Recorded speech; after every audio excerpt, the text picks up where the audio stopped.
Well, I always enjoy the Olympics. Every couple of years, I look forward to those 2 weeks where it's a good short-term investment. It doesn't have to totally consume your life all the time, but it's just here we are, and you don't even have to know a whole lot about the sport or the athletes. It's pretty easy to catch up and understand, and it's just a fun way to enjoy healthy competition. So I always look forward to it, not to mention just kind of refreshing on your geography lesson and, of course, rebuilding hopefully some patriotism in the process. So, as you know, the Olympics just began, and some of you may have been on social media this weekend and noticing that there was a little bit of a controversy, quite a bit of controversy, actually. And it was in reference to a number of things, perhaps during the opening ceremonies, but most specifically to the rendition of the Last Supper, in which they mocked the Last Supper in Christianity. So, to be fair, it's really not that surprising because France kind of rejected the faith around the French Revolution and really since then has just been very anti-Christian in their worldview to a large extent. But nonetheless, still disappointing, isn't it? Because it's never really okay to be mocked, and it doesn't feel good, especially when they mock Christianity. So, of course, then the controversy ensues. Well, I think it's fitting that around the same time, just a week ago, we also had another major event, the National Eucharistic Congress. Of course, it's not quite as large as the Olympics, but it's still, we can say, a major event. It was a national event. There were thousands of people that showed up in Indianapolis from all over the country to pray for a revival in their own faith, but also a revival in faith across our whole nation and effectively to spread throughout the whole world, particularly through a renewed belief in the Blessed Sacrament. And as I sit and thought about these two events that timed around the same time period, I couldn't help but notice that there were a few similarities and also a few dissimilarities. So I'd like to point out a few of those today.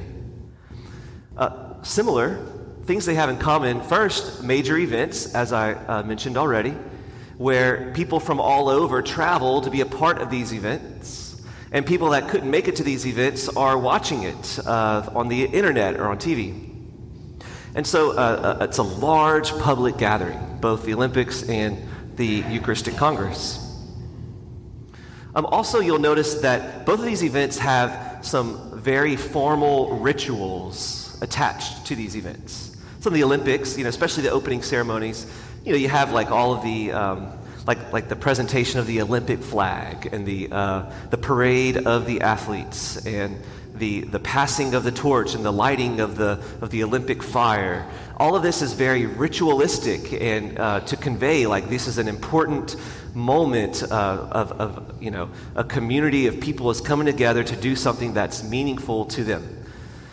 And then, of course, at the National Eucharistic Conference, our faith has lots of rituals that are part of it. Most importantly, the Mass. There's a lot of rituals that are part of the Mass, very specific moments with lots of meaning, spiritual meaning attached to it. Of course, Eucharistic adoration, very similar, especially whenever it's done in the context of a group. So you can see in both events there's rituals. Also, both events were historic. This was the, I believe, 9th or 10th, maybe, I can't remember. I think 9th, National Eucharistic Congress. And then, the Olympics, whatever number we're on, but, 2024 Olympics. And it's always like a moment in history when something like these things happen. And then I especially want to point out both are saying that they desire peace.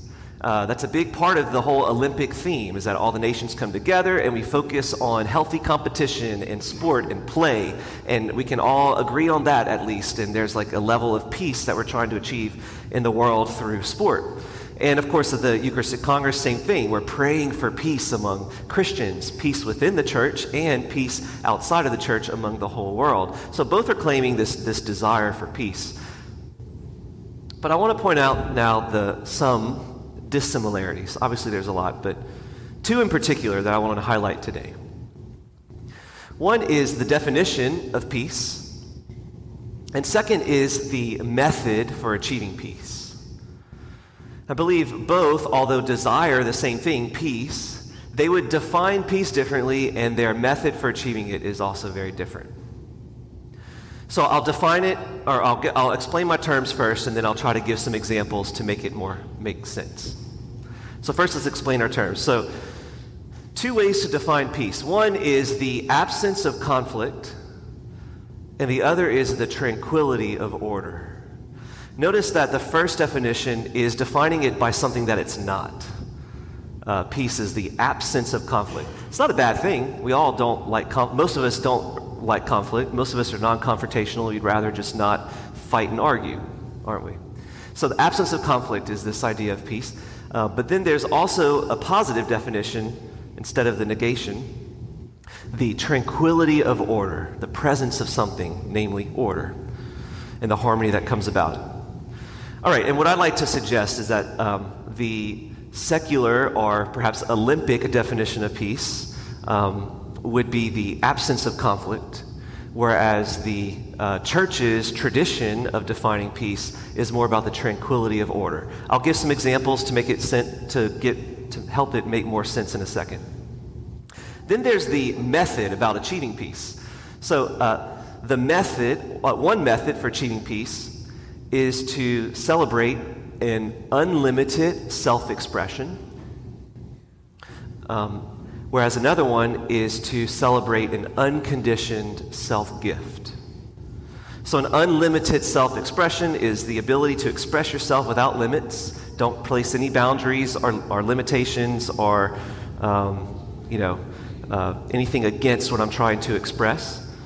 Whereas the other definition is about an unconditioned self-gift, the giving of yourself without any conditions, no matter what you're going to give yourself.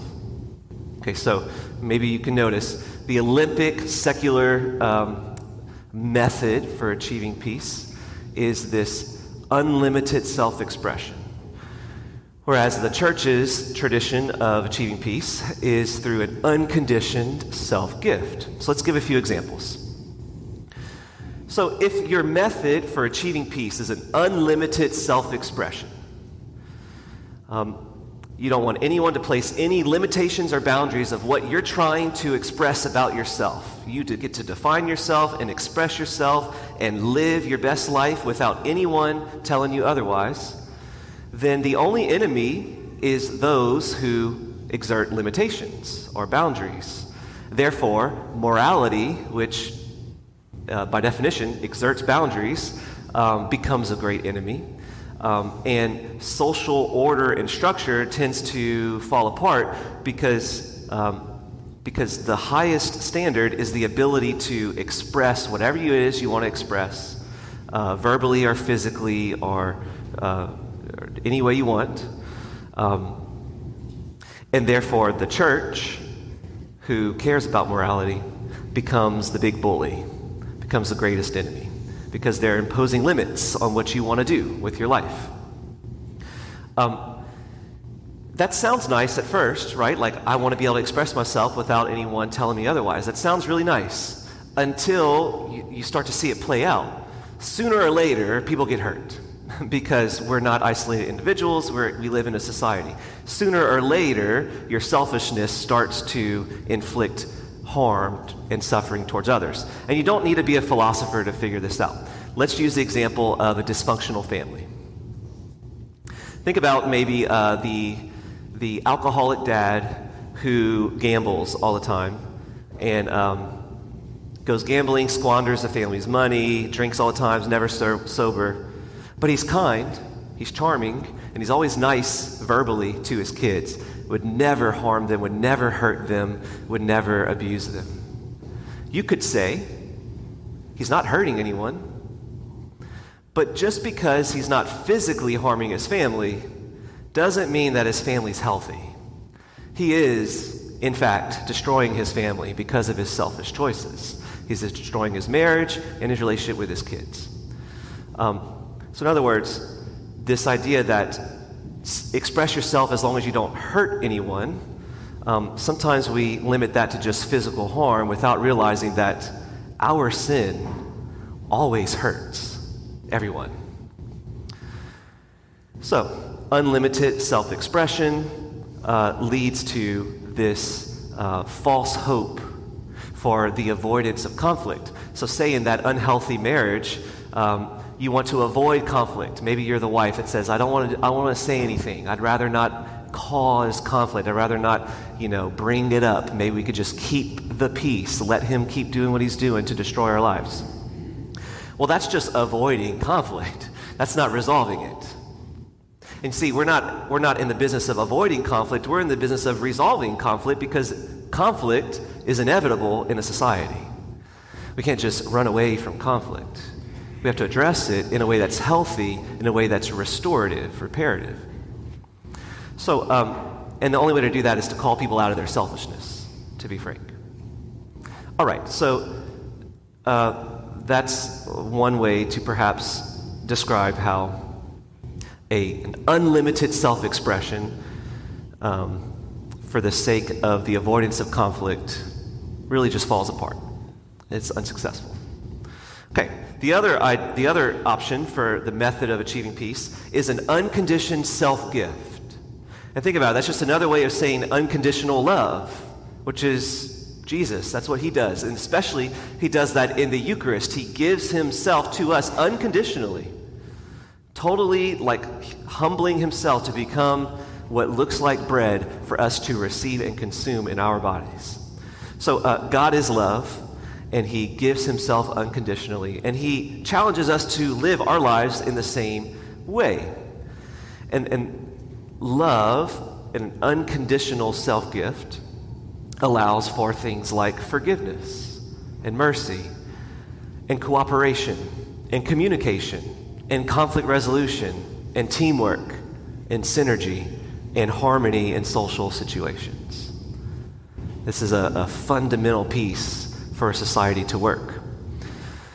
And there's an order to it that leads to a tranquility of order, as St. Augustine would say. So again, you don't have to be super intellectual to figure this out. Think about a football team. Imagine a football coach who's scattered and disorganized, makes a decision but doesn't really communicate it to these coaches, only says it to this player but not these players, and it's pure chaos on the field. That team's going to be terrible. But imagine a team instead who has healthy structures in place. People know that I play this position, he plays that position, I coach these players, I coach these players, and the head coach makes calls the shots, and it all trickles down, and there's a harmony, there's an order and a structure, and so that whenever something unexpected happens, they can make a quick change of plans, adapt, and execute quickly. That's a good team. And why did it work? Because there's a tranquility of order in place.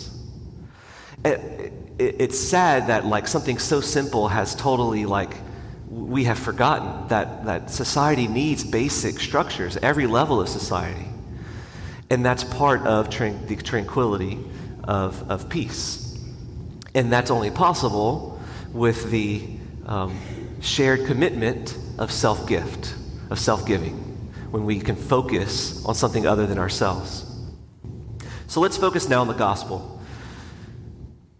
This is the great story of the multiplication of the loaves and fishes, and many of us have heard this story before. Jesus is preaching to 5,000 men, which means the women and children are even more than that, so there's just a very large crowd, and now we're supposed to suddenly eat, but we're in the middle of a field and nobody really has any food, and it's not modern times where we can just bring a bag of chips with us.